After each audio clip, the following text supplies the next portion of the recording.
সম্মানিত হাজিরিন, আজকে আমরা আলোচনা করব সূরাতুল মুলক থেকে। সূরাতুল মুলকের মধ্যে আল্লাহ রাব্বুল আলামিন যে সকল কথা বলেছেন, যেগুলো না বললেই নয়, সংক্ষিপ্ত আকারে আমরা আলোচনা করার প্রয়াস চালাবো। আমা তাওফীকি ইল্লা বিল্লাহ। সূরাতুল মুলক, আগে এর পরিচয় আমরা জেনে নেই। এই কোরআনুল কারীমে ৬৭তম সূরার নাম হচ্ছে সূরাতুল মুলক। মুলক শব্দের অর্থ হচ্ছে রাজত্ব। এই সূরার নাম মুলক কেন করা হলো? কারণ হচ্ছে আল্লাহ রাব্বুল আলামিন প্রথম আয়াতের মধ্যেই বলেছেন, তাবারাকাল্লাযী বিয়াদিহিল মুলক, বরকতময় তিনি যার হাতে রাজত্ব। যেহেতু এই আয়াতের মধ্যে মুলক শব্দটি রয়েছে, এই মুলক শব্দের থেকেই আল্লাহ রাব্বুল আলামিন এই কোরআনুল কারীমের এই সূরার নাম দিয়েছেন মুলক, সূরাতুল মুলক। মুলক শব্দের অর্থ হচ্ছে রাজত্ব। এর আগের সূরা ২৮তম পারার ১৯ নম্বর পৃষ্ঠায় যে সূরাটি ছিল, সেই সূরার নাম হচ্ছে সূরাতুত তাহরিম। সূরাতুত তাহরিম, তারপরে আল্লাহ তাআলা নিয়ে আসছেন সূরাতুল মুলক। এটা হচ্ছে ৬৭, আর ওটা ছিল ৬৬তম সূরা। কোরআনুল কারীমে এক সূরার পরে আর এক সূরা যে নিয়ে আসছেন আল্লাহ তাআলা, এর মধ্যেও বিশাল রহস্য রয়েছে।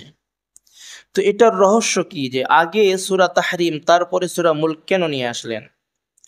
সূরা তাহরিমের মধ্যে আল্লাহ রাব্বুল আলামিন আলোচনা করেছিলেন রিসালাতের আলোচনা, আমাদের নবী সম্বন্ধে আলোচনা করেছিলেন সূরাতুল তাহরিমের মধ্যে।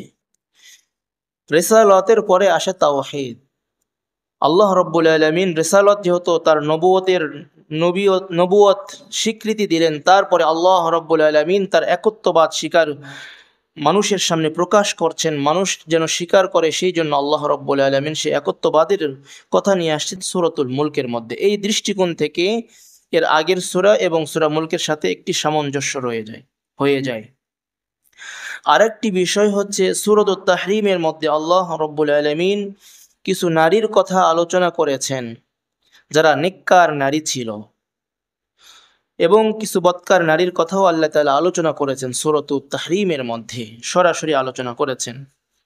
তো এর পরবর্তী সূরা সূরাতুল মুলকের মধ্যে আল্লাহ রাব্বুল আলামিন ডাইরেক্ট নারী আর পুরুষকে ব্যবধান করেন নাই, বরং সামগ্রিকভাবে, মতলবভাবে আল্লাহ রাব্বুল আলামিন সূরাতুল মুলকের মধ্যে কাফেরদের কথা আলোচনা করেছেন, ঈমানদারের কথা আলোচনা করেছেন। এই দৃষ্টিকোণ থেকে সূরাতুত তাহরিম এবং সূরাতুল মুলকের সাথে একটি সম্পর্ক রয়ে গিয়েছে। এই জন্যই আল্লাহ পাক সূরাতুত তাহরিমের পরে সূরা মুলকে সাজিয়েছেন। সূরা মুলকের মধ্যে আল্লাহ রাব্বুল আলামিন আয়াত নিয়ে আসছেন ৩০টি। কয়টি আয়াত? ৩০টি আয়াত। এই সূরাটি অবতীর্ণ হয়েছে মক্কায়। রাসূলুল্লাহ সাল্লাল্লাহু আলাইহি ওয়াসাল্লাম হিজরতের পূর্বেই এই সূরা অবতীর্ণ হয়েছে মক্কার মধ্যে। এই সূরার অনেক ফজিলত রয়েছে। এই সূরার নাম যদিও মুলক, আর একটি এই সূরার নাম রয়েছে মানিআহ। মানিআ মানে বাধা প্রদানকারী। এই সূরাটি হচ্ছে এমন একটি সূরা যে সূরা বাধা প্রদান করে। কোথায় থেকে বাধা প্রদান করে?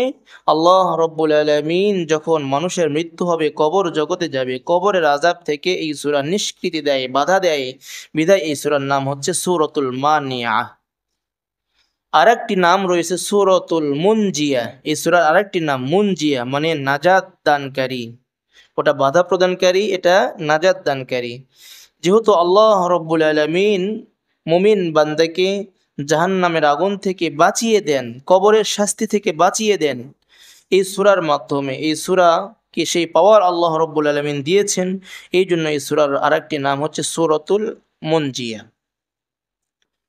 নবী আলাইহিসসালাতু ওয়াসসালামের সাহাবী, এই হাদিসটি রয়েছে তিরমিজিতে। নবী আলাইহিসসালাতু ওয়াসসালামের সাহাবী এক জায়গায় তাঁবু টাঙিয়েছেন, কোন এক সফরে গিয়ে তাঁবু টাঙিয়েছেন। ওনার জানা ছিল না নিচে কবর আছে। উনি তাঁবু টাঙিয়েছেন, শুয়েছেন, শোয়ার পরেই কবর মানে নিচ থেকে শুনতে পাচ্ছেন, তাবারাকাল্লাযী বিয়াদিহিল মুলক ওয়া হুয়া আলা কুল্লি শাইইন কাদির। সূরা মুলকের আওয়াজ আসছে। উনি আশ্চর্যান্বিত হয়ে গেলেন, বুঝলেন যে এটা সাধারণ জাগ্রত কোনো মানুষের আওয়াজ নয়, বরং একেবারে মাটির ভিতর থেকে আওয়াজটা আসছে, তার মানে মুমূর্ষু ব্যক্তি, মৃত ব্যক্তি এ সূরাটি পাঠ করছে। রাসূলুল্লাহ সাল্লাল্লাহু আলাইহি ওয়াসাল্লামের কাছে গিয়ে জিজ্ঞেস করলেন, ওগো আল্লাহর রাসূল, আমি এক জায়গায় শোয়ার জন্য তাঁবু টাঙিয়েছিলাম, সেখানে এই ঘটনা ঘটেছে, আসলে এই কারণটা কি? রাসূলুল্লাহ সাল্লাল্লাহু আলাইহি ওয়াসাল্লাম তখন বললেন, যে ব্যক্তি মারা গিয়েছে এই ব্যক্তিটা নিয়মিত সূরাতুল মুলক পাঠ করত, বিধায় এসে কবরের মধ্যে তুমি এই আওয়াজ, সূরাতুল মুলকের আওয়াজ তুমি শুনতে পেলে। শুনে রাখো, এই সূরাটা হচ্ছে কবরের আযাব থেকে মুক্তিদাতা সূরা। সুবহানাল্লাহ। আর রাসূলুল্লাহ সাল্লাল্লাহু আলাইহি ওয়াসাল্লাম আরেকটি হাদিসের মধ্যে বলছেন, ইন্না ফিল কুরআনি সূরাতুন সালাসুনা আয়াতান, কোরআনুল কারীমের মধ্যে একটি সূরা রয়েছে, যেই সূরার মধ্যে 30টি আয়াত রয়েছে। কয়টি আয়াত? 30টি আয়াত রয়েছে। রাসূলুল্লাহ সাল্লাল্লাহু আলাইহি ওয়াসাল্লাম বলেন, শাফাআত লি রাজুলিন হাত্তা গুফিরা লাহু, এই সূরাটি যে ব্যক্তি পাঠ করে ওই ব্যক্তির জন্য কিয়ামতের মাঠে নিজে এই সূরা সুপারিশ করবে, এমনকি আল্লাহ রাব্বুল আলামিন মাফ করে দিবেন। সুবহানাল্লাহ। সেই সূরাটি কি? রাসূল বললেন, ওয়াহিয়া তাবারাকাল্লাযী বিয়াদিহিল মুলক, এই সূরাটা হচ্ছে সূরাতুল মুলক। আর নবী আলাইহিস সালাতু ওয়াস সালামের আরেকটি আমল ছিল, এটাও সুনানে তিরমিজিতে আসছে হাদিসটি। নবী আলাইহিস সালাতু ওয়াস সালাম যখন ঘুমাইতে চাইতেন, ঘুমানোর আগে 2টি সূরা না পড়ে রাসূল ঘুমাইতেন না। একটি হচ্ছে আলিফ লাম মিম তানজিলুল কিতাবি লা রাইবা ফিহি মির রাব্বিল আলামিন, সূরাতুস সাজদা। আর একটি হচ্ছে মুলক, কানান নাবিয়্যু সাল্লাল্লাহু আলাইহি ওয়াসাল্লাম লা ইয়ানামু হাত্তা ইয়াকরা আলিফ লাম মিম তানজিলুল কিতাব ওয়া তাবারাকাল্লাযী বিয়াদিহিল মুলক, আও কামা ক্বালা an-নাবিয়্যু আলাইহিস সালাতু ওয়াসসালাম। রাসূলুল্লাহ সাল্লাল্লাহু আলাইহি ওয়াসাল্লাম ঘুমের আগে এই 2টি সূরা পাঠ করতেন, তারপরে ঘুমাইতেন। সুতরাং আমরা বলে থাকি, রাত্রে ইশার পরে রাত্রিকালীন সময়ে সূরাতুল মুলক পাঠ করা দরকার প্রত্যেক ব্যক্তির। তাহলে এই সূরা কিয়ামতের মাঠে আমার জন্য সুপারিশ করবে। সুবহানাল্লাহ। এখন যদি আমি কোরআন পড়তে পারি তবেই না আমল করব, যদি না পারি তাহলে কিভাবে আমল করব? এই জন্য আপনাকে কোরআন শিখতে হবে, আমলের মাধ্যমে আমাদের জিন্দেগি গঠন করতে হবে। মাগরিবের পরে সূরাতুল ওয়াকিয়া, ইশার পরে সূরাতুল মুলক, ফজরের পরে সূরাতু ইয়াসিন, জোহরের পরে সূরাতু ফাতাহ, আসরের পরে সূরাতুন নাবাহ। এইরকম ভাবে এক এক ওয়াক্ত নামাজের পরে এক একটি সূরা আমরা আমল করব। তাহলে দেখা যাবে আমার প্রত্যেক নামাজের পরে কোরআন তেলাওয়াত হচ্ছে, আমলও হয়ে যাচ্ছে। সুবহানাল্লাহ। এই জন্য আমরা এই সূরাকে গুরুত্ব দিব। এখন আমরা এই সূরার মধ্যে ঢুকে যাব। এই সূরার মধ্যে আল্লাহ রাব্বুল আলামিন কি কি বলছেন? এই সূরার মধ্যে রুকু রয়েছে 2টি। কয়টি রুকু? 2টি রুকু। 1 নম্বর আয়াত থেকে 14 নম্বর আয়াত পর্যন্ত একটি রুকু। এই 14টি আয়াতের মধ্যে আল্লাহ তাআলা মূল বিষয় 5টি বিষয় আলোচনা করেছেন। 1 নম্বর আলোচনা করেছেন আল্লাহ রাব্বুল আলামিনের রাজত্ব এবং তিনি জীবন মৃত্যু দান করেছেন এই বিষয়টি, এবং এটা নিয়ে আসছেন পরীক্ষা স্বরূপ, এই কথা আলোচনা করেছেন। দ্বিতীয়ত আলোচনা করেছেন আল্লাহ রাব্বুল আলামিন সাতবক আসমান জমিন সৃষ্টি করেছেন, এর মধ্যে কোনো ধরনের কোনো বৈপরীত্য নেই, নিপুণতার কোনো অভাব নেই। আল্লাহ রাব্বুল আলামিন এই কথাটি এই রুকুর মধ্যে বলেছেন। 3 নম্বর যে কথাটি আল্লাহ তাআলা এই রুকুর মধ্যে আলোচনা করেছেন তা হচ্ছে কাফেরদের জন্য জাহান্নাম ক্রোধে ফেটে পড়ার উপক্রম হবে, কখন পাবে, পাইলেই শেষ করবে, এইরকমভাবে ফেটে পড়ার উপক্রম হবে। এই কথাটি আল্লাহ তাআলা এই প্রথম রুকুর মধ্যে নিয়ে আসছেন। আরেকটি কথা নিয়ে আসছেন আল্লাহ তাআলা 4 নম্বরে, কাফেররা যে গুনাহ করেছে এই কথা কাফেররা স্বীকার করবে, কিয়ামতের মাঠে স্বীকার করবে যে হ্যাঁ আমি এই অপরাধগুলো করেছি। 5 নম্বর এই রুকুর মধ্যে আলোচনা করেছেন আল্লাহ তাআলা যারা আল্লাহ রাব্বুল আলামিনকে ভয় করে তাদের জন্য ক্ষমার কথা আল্লাহ তাআলা এই রুকুর মধ্যে আলোচনা করেছেন। দ্বিতীয় রুকুর মধ্যে আলোচনা করেছেন 6টি বিষয়। 1 নম্বরে আল্লাহ রাব্বুল আলামিন জমিনকে মানুষের জন্য চলাচলের জন্য, বসবাসের জন্য সহজ করে দিয়েছেন, এই বিষয়টি আল্লাহ তাআলা আলোচনা করেছেন। আরেকটি বিষয় আল্লাহ তাআলা দ্বিতীয়ত যে বিষয়টি আলোচনা করেছেন তা হচ্ছে আল্লাহ তাআলা ইচ্ছা করলে এই পুরো পৃথিবী ভূগর্ভের মধ্যে একেবারে নিমজ্জিত করতে পারেন, যে কোনো মুহূর্তে আল্লাহ তাআলা করতে পারেন। এই বিষয়টি আল্লাহ তাআলা আলোচনা করেছেন। 3 নম্বর, আল্লাহ রাব্বুল আলামিন আলোচনা করেছেন আল্লাহ তাআলা আসমানের মধ্যে পাখিগুলোকে নিয়ন্ত্রণ রাখেন, পাখিগুলো কখনো ডানা মেলে দেয়, কখনো সংকুচিত করেন। এই বিষয়টি আল্লাহ রাব্বুল আলামিনের কুদরত উঠিয়ে ধরেছেন। 4 নম্বর, এই সূরার মধ্যে 2 নম্বর রুকুর মধ্যে আলোচনা করেছেন আল্লাহ তাআলা যদি আমাদের রিজিক বন্ধ করে দেন তাহলে রিজিক আনার মতো কোনো সত্তা আমাদের জন্য নেই। 5 নম্বর, এই সূরার মধ্যে 2 রুকুর মধ্যে আল্লাহ তাআলা আলোচনা করেছেন আল্লাহ তাআলা আমাদেরকে সৃষ্টি করার পরেই সৃষ্টি করেছেন চক্ষু, কর্ণ এবং বোঝার মতো দিমাগ আল্লাহ রাব্বুল আলামিন দিয়েছেন। এই বিষয়টি আল্লাহ তাআলা এই 2 রুকুর মধ্যে আলোচনা করেছেন। সর্বশেষ 2 নম্বর রুকুর মধ্যে আলোচনা করেছেন 6তম বিষয়, তা হচ্ছে আমরা যে পানি পান করি, পানি, এই পানিটা আল্লাহ রাব্বুল আলামিন অপার একটি মেহেরবানি। আল্লাহ রাব্বুল আলামিন যদি এই পানিকে ভূগর্ভের মধ্যে নিয়ে যান, এর স্তর যদি নিচে নিয়ে যান, তাহলে পৃথিবীর এমন কোন সত্তা আছে যে আমাদের জন্য পানির ব্যবস্থা করবে? এই বিষয়টি আল্লাহ রাব্বুল আলামিন 2 নম্বর রুকুর সর্বশেষ বিষয়বস্তু হিসেবে আলোচনা করেছেন। তাহলে প্রথম রুকুর মধ্যে পেলাম বিষয়বস্তু কয়টি? 5টি। 2 রুকুর মধ্যে আমরা পেলাম মোট বিষয়বস্তু 6টি। এই মোট 11টি বিষয়বস্তুকে সামনে নিয়েই আল্লাহ রাব্বুল আলামিন সূরাতুল মুলককে সাজিয়েছেন। এখন আমরা বিস্তারিতভাবে এক এক আয়াত থেকে আমরা জানবো ইনশাআল্লাহ। আল্লাহ রাব্বুল আলামিন প্রথম নম্বর আয়াতের মধ্যে ইরশাদ করছেন, তাবারাকাল্লাযী বিয়াদিহিল মুলক ওয়া হুয়া আলা কুল্লি শাইইন কাদির। বরকতময় সত্তা তিনি, যার হাতে রাজত্ব।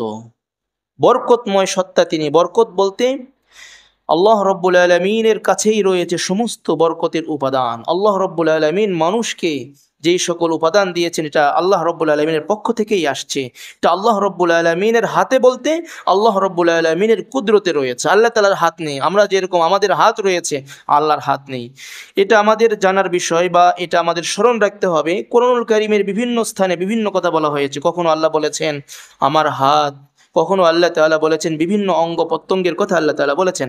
এর দ্বারা ডাইরেক্ট আমাদের মতো হাত এটা কল্পনা করা যাবে না, বরং এগুলো হচ্ছে আয়াতে মুশাব্বিহাত, মানে এগুলোর অর্থ ব্যাখ্যা কোনো পৃথিবীর মানুষের জানা নাই, একমাত্র জানা আছে আল্লাহ পাকের। এখানে হাত দ্বারা উদ্দেশ্য আল্লাহর হাত নয়, বরং তার ক্ষমতা। আল্লাহ রাব্বুল আলামিনের কাছেই ক্ষমতা রয়েছে এই রাজত্বের। এই যে রাজত্ব, এই পৃথিবী, বাংলাদেশ শুধু নয়, সারা পৃথিবী শুধু নয়, আসমান জমিন, শুধু আসমান জমিন নয়, যত জগৎ রয়েছে এই পৃথিবীতে, জগৎ রয়েছে প্রায় 80,000 জগৎ। আসমান জমিন যেরকম এক একটা জগৎ, এরকম ভাবে 80,000 জগৎ রয়েছে সারা বিশ্বের মধ্যে। আমার কথা না, মুজাহিদ রহমতুল্লাহি আলাইহি বলেছেন তাফসীর ইবনে কাসিরের মধ্যে সূরাতুল ফাতিহার আল আলামিন এর ব্যাখ্যার মধ্যে মুজাহিদ রহমতুল্লাহি আলাইহির বরাত দিয়ে আল্লামা ইমাদউদ্দিন ইবনে কাসির রহমতুল্লাহি আলাইহি বলেছেন জগৎ আল্লাহ পাকের 1-2টা নয়, 80,000 জগৎ রয়েছে। সুবহানাল্লাহি ওয়া বিহামদি। এই সবগুলোর রাজত্ব, একমাত্র অধিপত্য আল্লাহ রাব্বুল আলামিনের হাতে। সুবহানাল্লাহ বলি। তাহলে দেখেন, আমি আপনি সামান্য একটু পরিবারের ক্ষমতা পেয়ে, সামান্য একটু সমাজের ক্ষমতা পেয়ে, ওয়ার্ডের ক্ষমতা পেয়ে, একটা থানার ক্ষমতা পেয়ে কি না করি, অথচ আল্লাহ রাব্বুল আলামিনের হাতে সব কিছুর রাজত্ব। এটা তো চিরস্থায়ী না, ক্ষণস্থায়ী। আজ আছে কালকে নেই, আজকে ফুলের মালা, আগামীকালকে জুতার মালা, এরকম দেখছেন না? আজকে ফুলের মালা দিয়ে আপনাকে বরণ করছে, 2 দিন পরে জুতার মালা গলায় পরাইতেও কেউ দ্বিধাবোধ করছে না। তাহলে এই দুনিয়ার যত ক্ষমতা রয়েছে সব ক্ষণস্থায়ী, আর চিরস্থায়ী একমাত্র ক্ষমতা হচ্ছে কার? আল্লাহ পাকের। وهو على كل شيء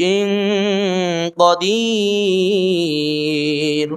আল্লাহ রাব্বুল আলামিন বলছেন তিনি সব কিছুর উপর ক্ষমতা রাখেন। আমরা তো আমাদের সামনে যেগুলো থাকে, আমাদের অধীনস্থ যেগুলো আছে, এগুলোর উপর আমরা ক্ষমতা প্রয়োগ করতে পারি, কিন্তু সব কিছুর উপর আমার ক্ষমতা চলে না। এই পৃথিবীর বাদশাহ যদি সারা বিশ্বের মালিক হওয়ার পরেও যদি সে চায় আসমানে উড়বে কোনো বিমান ছাড়া, আসমানে এমনি হাত পা দিয়ে ডাইরেক্ট উড়বে, কোনো কিছু প্যারাশুট এগুলো লাগানো ছাড়া, সম্ভব কি? বুড়ো হয়ে গেছে একেবারে, দাড়ি টাড়ি সব এমনি সফা কেটে ফেলছে, তারপরেও তার যৌবন কি ফিরিয়ে আনতে সে সক্ষম হবে? 80 বছরের বৃদ্ধ সে যদি চায় আমি 25 বছরের যুবক হয়ে যাব, পারবে? পারবে না। এখানে ক্ষমতা তার সসীম, সমস্ত ক্ষমতার মালিক আল্লাহ। আপনি টাকা দিয়ে ঘুমের বড়ি কিনতে পারবেন, কিন্তু ঘুম কিনতে পারবেন না। টাকা দিয়ে সুন্দর বিছানা ক্রয় করতে পারবেন, ঘুম আর আরাম কিনতে আপনি পারবেন না। টাকা দিয়ে অনেক কিছু পাওয়া যায় না, টাকা দিয়ে আপনি অনেক কিছু পাবেন না। মানুষ মনে করে টাকা দিয়েই সব হয়, না। সুস্থতা এটা আল্লাহ পাকের দান, আপনি টাকা দিয়ে ক্রয় করতে পারবেন না। আল্লাহ যদি না দেন, আপনি লক্ষ কোটি টাকা খরচ করেও আপনি সুস্থতার নিয়ামত পাবেন না। আর আল্লাহ যদি সুস্থ রাখেন, কোনো কিছুর ক্ষমতা নেই। আমরা যেই পরিমাণ বিষ খাচ্ছি, যে কোনো ফলের মধ্যে বলেন, ফলগুলো সাধারণত এমনি রাখলে 1 দিন 2 দিনে পচে যায়, অথচ ওই ফলগুলোই 15 দিন 20 দিন 1 মাস রাখলেও পচন ধরে না। এটা কিসের বদলতে? বিষের বরকতে আর কি, বরকত তো বলা যাবে না, এটার বিষের কারণে এটার মধ্যে পচন ধরে না। এই জিনিসগুলো আমাদের ভিতরে যাচ্ছে, তারপরেও আমরা সুস্থ আছি। এটা আল্লাহ পাকের দয়া ছাড়া আর কিছুই নয়। মজার একটা কাহিনী আছে। হুজুরের কাছে গেছে তাবিজের জন্য। হুজুর বলছে, ঠিক আছে, তোমাকে একটা আপেল দিচ্ছি, আপেলের মধ্যে একটা দোয়া লিখে দিচ্ছি, মাটির মধ্যে পুঁতে রাখবে, যেই দিন ওই আপেলটা গলে যাবে সেই দিন তোমার মনোবাসনা পূর্ণ হবে। আল্লাহর এই বান্দা, এটা গল্প আর কি, কোনো কোরআন হাদিস না। তো নিয়ে আসছে হুজুরের কাছ থেকে, আনার পরে মাটির মধ্যে পুঁতে রাখছে। 1 মাস পরে মাটি খনন করে দেখে যে আপেল সেই রয়ে গেছে। এই হচ্ছে অবস্থা, মেডিসিন দিয়ে জিনিসগুলো এমন অবস্থা করে ফেলে, তারপরেও আল্লাহ পাক আমাদেরকে সুস্থ রেখেছেন। এটা আল্লাহ পাকের বড় দয়া। তারপরে আল্লাহ তাআলা বলছেন, আল্লাযী খালাকাল মাউতা ওয়াল হায়াতা লিয়াবলুয়াকুম আইয়ুকুম আহসানু আমালা ওয়া হুয়াল আজিজুল গফুর। আল্লাহ তাআলা মৃত্যুকে বানিয়েছেন, হায়াতকে সৃষ্টি করেছেন, লিয়াবলুয়াকুম আইয়ুকুম, তোমাদেরকে পরীক্ষা করবার জন্য, আইয়ুকুম আহসানু আমালা, তোমাদেরকে আমলে উত্তম এটা পরীক্ষা করবার জন্য। আল্লাহ তাআলা দুনিয়ার মধ্যে মৃত্যু দিয়েছেন আর আখিরাতের মধ্যে জীবন দিয়েছেন, এটা এই জন্যই যাতে করে পরীক্ষা করতে পারে আমাদের মধ্যে কে উত্তম আমল করতে পারে। একটি বিষয় আমাদের এখানে লক্ষণীয়, আল্লাহ তাআলা এখানে বলছেন, সর্বপ্রথম আমি তোমাদের মৃত্যুকে বানিয়েছি, হায়াতকে বানিয়েছি। তো মৃত্যুর কথা আগে বলেছেন, হায়াতের কথা পরে বলেছেন। এটার ব্যাখ্যা কি? আসলে আপনারা বলুন, আগে আমরা জন্মগ্রহণ করি না মৃত্যুবরণ করি? আগে তো আমরা জন্মগ্রহণ করি, তারপরে আমাদের মৃত্যু হয়।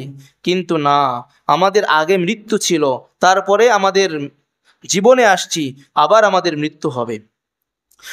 আমরা পৃথিবীতে একসময় ছিলাম না, তার মানে মৃত ছিলাম। মৃত মানে কি? ওই জিনিসটার অস্তিত্ব একেবারে বিলীন হয়ে যায়, শেষ হয়ে যায়।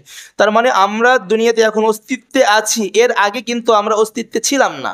সুতরাং আমরা মৃত ছিলাম, তারপরে এখন আসছি আমরা অস্তিত্বে, এখন আমরা জীবনে আসছি। এই জন্য আল্লাহ রাব্বুল আলামিন বলছেন, আমি তোমাদের জন্য মৃত্যুকেও বানিয়েছি। তোমরা একটা জীব ছিলে, কিন্তু মৃত অবস্থায় ছিলে, তারপর আমি তোমাদের অস্তিত্বে নিয়ে আসছি। এ একটা ব্যাখ্যা। আর একটি ব্যাখ্যা হচ্ছে, যাতে করে মানুষ মৃত্যুকে বেশি বেশি স্মরণ করে, এই জন্য আল্লাহ রাব্বুল আলামিন জীবনের আগেই মৃত্যুর কথা বলেছেন। এই জীবন পেয়ে তুমি ক্ষমতার বড়াই দেখিও না, এই জীবন পেয়ে তুমি তোমার শরীরের বড়াই দেখিও না, কারণ মৃত্যু তোমার নিকটে। এই জন্যই আল্লাহ রাব্বুল আলামিন প্রথমে বললেন মৃত্যুর কথা, পরে বলেছেন জীবনের কথা। কিসের জন্য বলেন তো? মৃত্যুকে স্মরণ করিয়ে দেওয়ার জন্য। যার মৃত্যুর কথা স্মরণ থাকে, ওই ব্যক্তি কি সুদ খেতে পারে? বলেন, কথা বলেন, পারে? যেই ব্যক্তির মৃত্যুর কথা স্মরণ থাকে, সে ঘুষ খেতে পারে? সুদ নিতে পারে না। সে হারাম খাইতে পারে না, অন্যকে ঠকাইতে পারে না, যত অপরাধ রয়েছে জিনা করতে পারে না।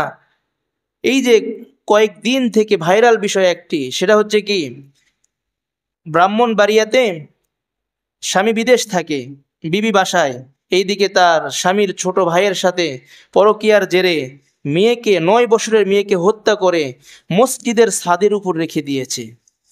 দোষ হয়েছে কার? ইমাম আর মুয়াজ্জিনকে। সাথে সাথে ওই মসজিদের ইমাম আর মুয়াজ্জিনকে গ্রেফতার করে নিয়ে গেছে। রিমান্ডের পর রিমান্ড, 2 দিন রিমান্ড, তারপর আবার 2 দিন নিয়েছে। অথচ কাহিনী পুরোটাই উল্টা। হত্যা করেছে আপন মা এবং তার চাচা মিলে। মা সর্বপ্রথম মেয়েকে হত্যার আগে কান কাটছে, তারপরে চাচা রড দিয়ে এই শিশুর লজ্জাস্থানের উপর রড মেরে হত্যা করে ফেলছে। তারপরে তারা এই নাটক সাজিয়েছে যাতে করে তাদের উপর দোষ না আসে। ওই মেয়েটা আবার মক্তবের মধ্যে পড়তো মসজিদের ছাদের উপর রেখে দিয়ে আসছে, অটোমেটিক বোঝা যাবে এখানে নাউজুবিল্লাহ ইমাম সাহেব আর মুয়াজ্জিন সাহেবের এখানে হাত রয়েছে, অথচ তদন্তে এগুলো বের হয়ে আসছে। এই জন্য আমাদের উচিত আমরা মসজিদগুলো ভালোভাবে লেগিয়ে যাব, যাতে করে এই জাতীয় দুষ্কৃতি যেন কোনো দুষ্কৃতীরা যেন দুষ্কৃতি কাজ করবার সাহস এখানে সুযোগ না পায়।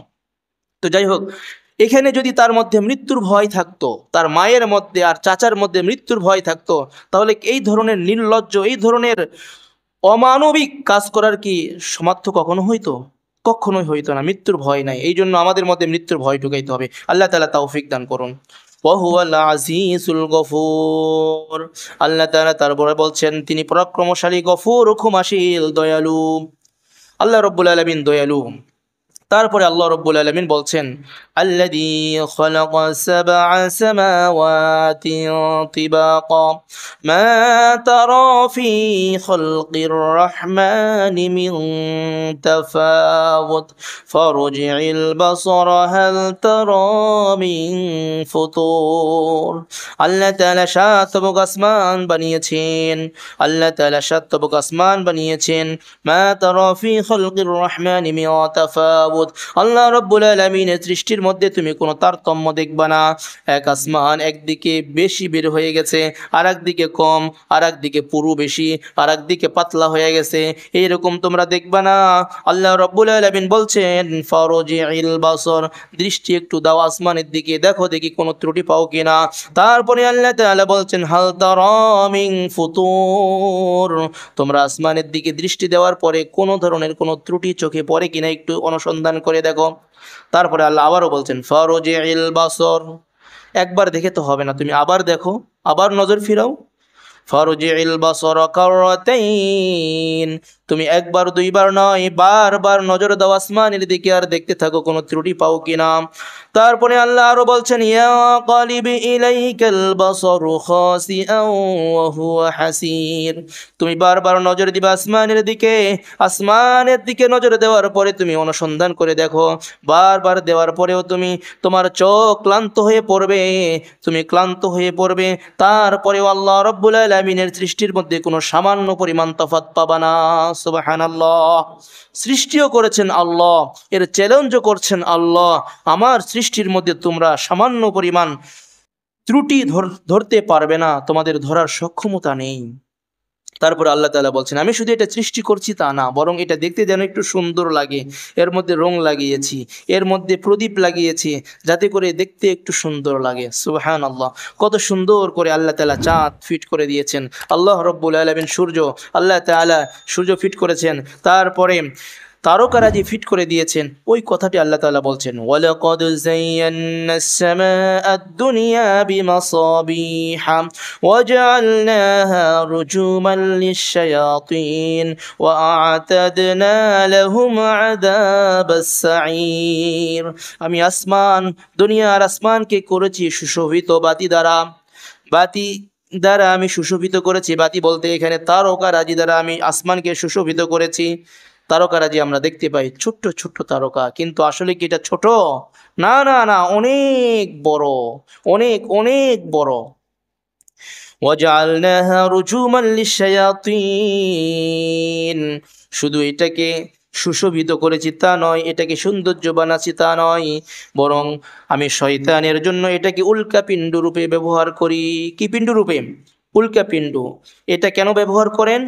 কিতাবের মধ্যে আসছে, তাফসিরের মধ্যে আসছে, আল্লাহ রাব্বুল আলামিনের ফেরেশতা যখন সর্বপ্রথম কোনো বিষয়ে ফায়সালা করার ইচ্ছা করেন, আসমানে আল্লাহ তাআলা একেবারে তার আরশের মধ্যে ফায়সালা করেন। তারপরে তার তার নিচে যেই সকল ফেরেশতা আছে তাদের কাছে ওই কথাটি পৌঁছান। তারপরে যারা ফেরেশতা আছে সাতবক আসমানে তাকে পৌঁছান, তারপরে ষষ্ঠ আসমানে, তারপরে পঞ্চম আসমানে, এইরকমভাবে দুনিয়ার আসমানে বিষয়টি পৌঁছায়। আর যখন এই বিষয় নিয়ে আলোচনা হয়, দুষ্ট জিনেরা শয়তানরা সেখানে গিয়ে কান পেতে থাকে যাতে করে ওই বিষয়টা শুনতে পায়। তখন আল্লাহ রব্বুল আলামিন তারা যেন শুনতে না পায় এই জন্য তারকারাজির মধ্য থেকে একটি অগ্নিস্ফুলিঙ্গ তাদের পেছনে লাগিয়ে দেয় এবং যেই শয়তানের কাছে লাগে সাথে সাথে পুরো আকাশের মধ্যে শেষ হয়ে যায়। সুবহানাল্লাহ। ওই কথাকে আল্লাহ রব্বুল আলামিন বলছেন আমি শয়তানের জন্য সেটাকে উল্কাপিণ্ড রূপে ব্যবহার করি। وَأَعْتَدْنَا لَهُمْ عَذَابَ السَّعِيرِ যারা এগুলো শুনতে যায় আমি তাদের জন্য লাঞ্ছনাকর শাস্তির ব্যবস্থা করেছি। তারপরে আল্লাহ তাআলা বলছেন وَلِلَّذِينَ كَفَرُوا بِرَبِّهِمْ عَذَابُ جَهَنَّمَ وَبِئْسَ الْمَصِيرُ আর ওই সকল ব্যক্তি যারা কুফরি করেছে তাদের জন্য আমি তৈরি করে রেখেছি জাহান্নামের শাস্তি, তাদের জন্য আমি প্রস্তুত করে রেখেছি জাহান্নামের শাস্তি। ও বিসাল মাসির কতই না নিকৃষ্ট সেই স্থান। তবে জাহান্নামটা কেমন হবে এই রুকুর অন্যতম একটি আলোচনা আল্লাহ রাব্বুল আলামিন বলছেন إذا ألقوا فيها سمعوا لها شهيقا وهي تفور যখনই এই সকল কাফেরদেরকে জাহান্নামের মধ্যে নিক্ষেপ করা হবে ওই জায়গার মধ্যে যাওয়ার পরেই তারা গর্জন জাহান্নামের গর্জন শুনতে পাবে এবং বিক্ষিপ্ত গর্জন ভয়ঙ্কর গর্জন তারা সেখানে শুনতে পাবে। কেমন সেই গর্জন হবে, গর্জনের কারণে তার রূপ কেমন হবে আল্লাহ বলছেন তাকাদু তামাইয়াজু মিনাল গায়জ জাহান্নাম এতটাই গর্জন করবে এমন এতটাই হাঁক ডাক শুরু করে দেবে মনে হয় যে কোনো মুহূর্তে জাহান্নাম মনে হয় ফেটে পড়বে। বলে না রাগে ফেটে পড়ছে, এমন রাগে মনে হয় ফেটে পড়ছে। কখন বলে এটা? যখন কোনো ব্যক্তির রাগ প্রবল হয়ে যায় একেবারে নিয়ন্ত্রণের বাহিরে চলে যাচ্ছে বুঝে যাচ্ছে এরকম অবস্থায় বলা হয় রাগে ফেটে পড়ছে লোকটি। ঠিক আল্লাহ তাআলা বলছেন তাকাদু তামাইয়াজু মিনাল গায়জ জাহান্নাম মনে হয় রাগে ফেটে পড়ার উপক্রম। তারপর আল্লাহ তাআলা বলছেন তাকাদু তামাইয়াজু মিনাল গায়জ কুল্লামা উলকিয়া ফিহা ফাওজুন সাআলাহুম যখনই তাদেরকে দলে দলে জাহান্নামের মধ্যে নিক্ষেপ করা হবে সাআলাহুম খাজানাতুহা আলাম ইয়াতিকুম নাযীর যখনই তারা জাহান্নামের মধ্যে পৌঁছে যাবে ওই সময় জাহান্নামের দারোগা যারা আছে জাহান্নামের নিয়োজিত ফেরেশতা যারা আছে ওই সকল ফেরেশতা তাদেরকে জিজ্ঞেস করবে আলাম ইয়াতিকুম নাযীর ও বান্দারা শোনো আজকে তোমাদেরকে জাহান্নামে কেন আসতে হলো? তোমাদের কাছে কি কোনো ভীতি প্রদর্শনকারী যায় নাই? দুনিয়ার কোনো আলেম ওলামা কি তোমাদেরকে বলে নাই আজকে কেন তুমি জাহান্নামের মধ্যে আসলা? তিরস্কার স্বরূপ ওই সকল ফেরেশতারা তাদেরকে বলবে। তখন এদের উপায় থাকবে না অস্বীকার করার। ওই সময় তারা সকলেই পাপ স্বীকার করে বসবে। ওলামায়ে কেরাম বলেছিল এই কথা বলে বসবে ক্বালু বালা ক্বাদ জাআনা নাযীর তখন তারা বলবে হ্যাঁ হ্যাঁ হ্যাঁ আমাদের কাছে ওলামায়ে কেরাম আসছিল, আমাদের কাছে ভীতি প্রদর্শনকারীরা আসছিল, আমাদের কাছে দাওয়াত ও তাবলীগের লোকেরা আসছিল, আমাদের কাছে নেককার পীর সাহেবরা আসছিল দ্বীনের দাওয়াত দেওয়ার জন্য, আমাদেরকে বোঝাবার জন্য আসছিল। কিন্তু فكذبنا وقلنا ما نزل الله من شيء আমরা বলেছিলাম হুজুরদের কাজই তো আমাদেরকে দাওয়াত দেয়া, ইমাম সাহেব তো বলবেই জাহান্নামের কথা, সুতরাং আমরা মানি না মানি সেটা আমাদের বিষয়। নাউজুবিল্লাহ। না না না, সেই দিন আপনি বলে বসবেন ফাকাযযাবনা আমরা মিথ্যা বলেছিলাম, ওলামায়ে কেরামকে মিথ্যারোপ করেছিলাম, ওয়াকুলনা এবং বলেছিলাম মা নাযালাল্লাহু মিন শাই জাহান্নামের মধ্যে কিছুই হবে না, কোনো কিছুই অবতীর্ণ হয় নাই। তখন ফেরেশতারা বলবে আরে তোমরা তো বড় মারাত্মক কাজ করেছো, ইন আনতুম ইল্লা ফি দালালিন কাবীর তোমরা তো একেবারে বড় ধরনের গোমরাহির মধ্যে ছিলা। একটা হলো তোমাদের কাছে কেউ বলে নাই জাহান্নাম আছে, জাহান্নামের মধ্যে শাস্তি হবে, এই একটা বিষয়, আর একটা বলছি তারপরেও তোমরা অমান্য করেছো, এটা তো মারাত্মক বিষয়। তখন আর তারা কি বলবে? তাদের ভাষাটা আল্লাহ তাআলা বলছেন وقالوا لو كنا نسمع أو نعقل ما كنا في أصحاب السعير আফসোসের ছলে তারা বলবে লাউ কুন্না নাসমাউ হায় যদি আমরা শুনতাম, ওলামায়ে কেরামের কথা যদি শুনতাম তাহলে আজকে আমাদের এই পরিণত হতো না। কুন্না নাসমাউ আও নাআকিলু যদি বুঝতাম ওলামায়ে কেরাম কি বলতে চাচ্ছে, কোরআনে কি বলছে মা কুন্না ফি আসহাবিস সাইর আজকে আমি জাহান্নামের অধিবাসী হইতাম না। বন্ধু যুবক ভাইরা দেখেন কিয়ামতের মাঠে এগুলো হবে, এগুলো আল্লাহ তাআলা কোথায় বলছেন বলেন তো? কোরআনুল কারিমে কথা বলেন, কোথায় বলছেন আল্লাহ তাআলা? কোরআনুল কারিমে এটাও স্বীকার করবে যারা নামাজ পড়ে না, রোজা রাখে না, যারা আল্লাহ রাব্বুল আলামিনকে ডাকে না, যারা সব কিছু বিশ্বাস করে কিন্তু এই সকল বিষয় বিশ্বাস করতে চায় না। নামাজ রোজা করে কি হবে? নামাজ রোজা করবে তো যারা গরিব মানুষ এরা করবে, যারা হুজুর মানুষ তারা করবে, যারা বুড়া হয়ে গেছে তারা করবে।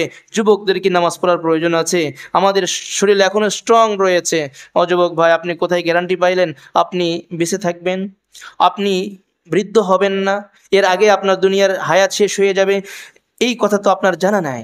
অনেক যুবক ভাই মারা যাচ্ছে না, যুবক অবস্থায় হুন্ডা নিয়ে বের হয়েছে, বাবা শখ করে একমাত্র পুত্রকে 5 লাখ টাকা দিয়ে একটা হুন্ডা কিনে দিয়েছে, সন্তানও বের হয়েছে খুব সিমসামে, কিন্তু ঘটনাক্রমে হঠাৎ অ্যাক্সিডেন্ট হয়ে এই একমাত্র পুত্রের মৃত্যু হয়ে যাচ্ছে। যে কোনো মুহূর্তে মৃত্যু চলে আসতে পারে। সুতরাং প্রস্তুতি বুড়া হইলে নিবেন, দাড়ি রাখবেন বুড়া হইলে না, না না, বৃদ্ধ বয়সে পাবেন কিনা এটার গ্যারান্টি তো আপনি নাই। লিকুল্লি উম্মাতিন আজাল ফাইযা জাআ আজালুহুম লা ইস্তাখিরুনা সাআতান ওয়া লা ইস্তাকদিমুন। প্রত্যেক ব্যক্তির মৃত্যুর সময় নির্ধারিত রয়েছে, নির্ধারিত আল্লাহ তাআলা লিখে দিয়েছেন। যখনই সময় আসবে, না সামনের দিকে যাবে না পেছনের দিকে, সরাসরিভাবে সময় মতো আপনাকে বিদায় নিতে হবে। তারপরে আল্লাহ তাআলা বলছেন, ফা'তারাফু বিযামবিহিম ফাসুহকান লিআসহাবিস সাঈর। ওই সকল ব্যক্তিরা তাদের অপরাধের কথা স্বীকার করে বসবে। ওলামায়ে কেরাম আসছিল তাও বলবে, আমি এই অপরাধ করেছিলাম, এই গুনাহ করেছিলাম তাও বলবে। ওই সময় আল্লাহ তাআলার পক্ষ থেকে ফেরেশতারা বলে দেবে, ফাসুহকান লিআসহাবিস সাঈর, তোমরা দূর হও, দূর হও, হে জাহান্নামের অধিবাসীরা তোমরা আমাদের থেকে দূর হয়ে যাও, ধ্বংস তোমাদের জন্য, দূর হও এখান থেকে। ধিক্কার দিবে। হাদিসের মধ্যে আসছে ফেরেশতাদেরকে জাহান্নামীরা জিজ্ঞেস করবে কোনো একটি কথা, তখন ফেরেশতারা সাথে সাথে উত্তর দিবে না। উত্তর দেওয়ার ক্ষেত্রে প্রায় 40 বছর পরে উত্তর দিবে। একটা কথা জিজ্ঞেস করছে, আপনাকে যদি একটা কথা জিজ্ঞেস, ভাই আপনি কেমন আছেন বাবা, অথবা মুরব্বী আপনি কেমন আছেন, বাপজান আপনি কেমন আছেন, সাথে সাথে উত্তর যদি না দেয় তাহলে আপনার কাছে কেমন লাগে? লোকটা আমাকে মূল্যায়ন করলো না। কিয়ামতের মাঠে সাথে সাথে নয়, বরং দুনিয়ার হিসাব মতোও না, আখিরাতের হিসাব মতো কতদিন পরে? 40 বছর পরেও জবাব দিবে, কি যেন বললা তোমরা? কোনো কথা শোনা হবে না। এর অপর দিক, আপনারা যারা নামাজি, আপনারা যারা ঈমানদার, তাদের কথা আল্লাহ রাব্বুল আলামিন কত সুন্দর করে বলছেন, ইন্নাল্লাযীনা ইয়াখশাউনা রাব্বাহুম বিল গায়বি লাহুম মাগফিরাতুন ওয়া আজরুন কাবীর। এর ব্যতিক্রমে কিছু ব্যক্তি রয়েছে, কিছু মানুষ রয়েছে যারা তাদের রবকে না দেখেই বিশ্বাস করে। আমরা কি কেউ আল্লাহকে দেখেছি? আমরা কেউ আল্লাহকে দেখি নাই, কিন্তু তারপরেও আমাদের মনে প্রাণে আমার সন্তানকে যতটা বিশ্বাস না করি তার চেয়ে বেশি বিশ্বাস করি কাকে?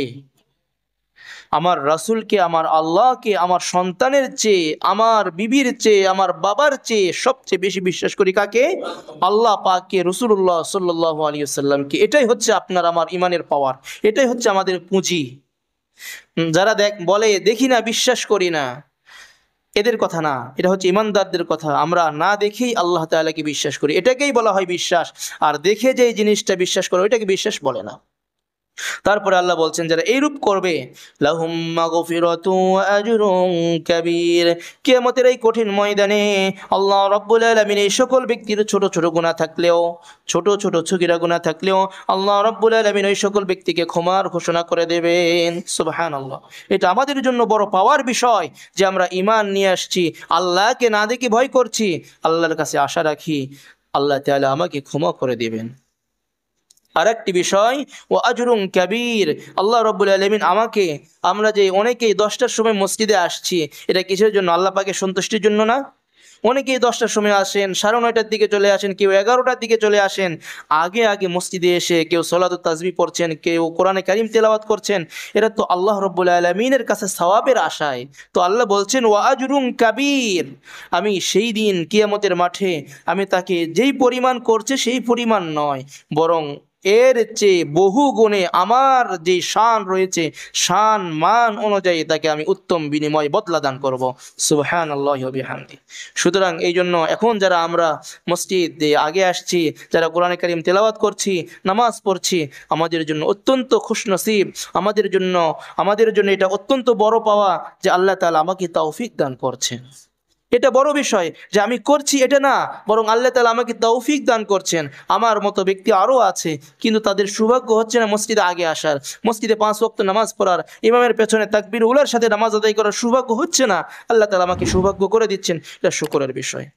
তারপরে যে আয়াত রয়েছে এর শানে নুজুল হচ্ছে, আমরা এই রুকুটা শেষ করে দিচ্ছি অল্প সময়ের মধ্যে। এর শানে নুজুল হচ্ছে, কিছু কাফেররা বলা শুরু করছে যে আল্লাহ তাআলা আমরা যখন আস্তে বলি তখন শোনে না, আমরা যখন জোরে বলি তখন শোনে। মক্কার মুশরিকরা বলছে যে আমরা যখন আস্তে বলি বা গোপনে কোনো কথা বলি আল্লাহ শোনেন না, যদি জোরে বলি বা প্রকাশ্যে বলি তখন আল্লাহ শোনেন। ওই ক্ষেত্রে আল্লাহ তাআলা আয়াত নাজিল করছেন, ওয়া আসিররু কাওলাকুম আও ইজহারু বিহি।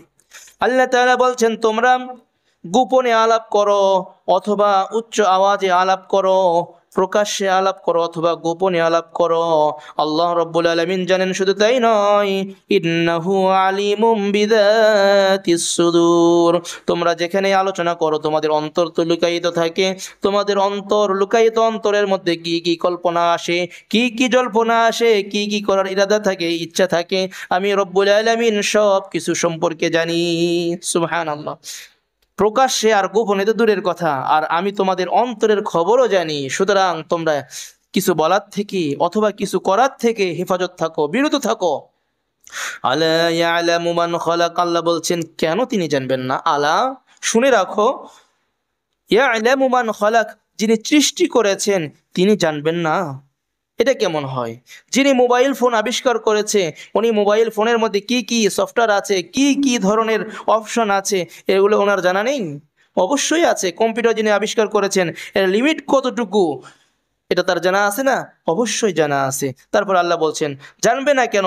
হুয়াল লাতীফুল খবীর, কেননা তিনি সূক্ষ্মদর্শী। সূক্ষ্মদর্শী কাকে বলা হয়?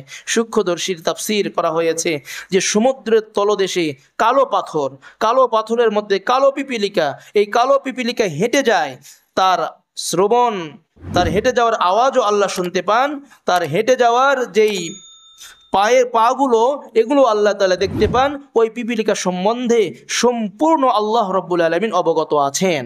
সুবহানাল্লাহ। উনি হচ্ছেন লাতীফ আল খবীর, সংবাদদাতা। আল্লাহ তাআলা সব কিছুর খবর রাখেন। আপনি আমি কি করছি, পৃথিবীতে কি হচ্ছে, কি হবে, সব কিছু আল্লাহ রাব্বুল আলামিন খবর রাখেন। তো এর মাধ্যমে আমাদের সূরাতুল মুলকের 1 নম্বর রুকু শেষ হলো। ইনশাআল্লাহ আগামী জুমায় আমরা সূরাতুল মুলকের 2 নম্বর রুকু নিয়ে আলোচনা করব।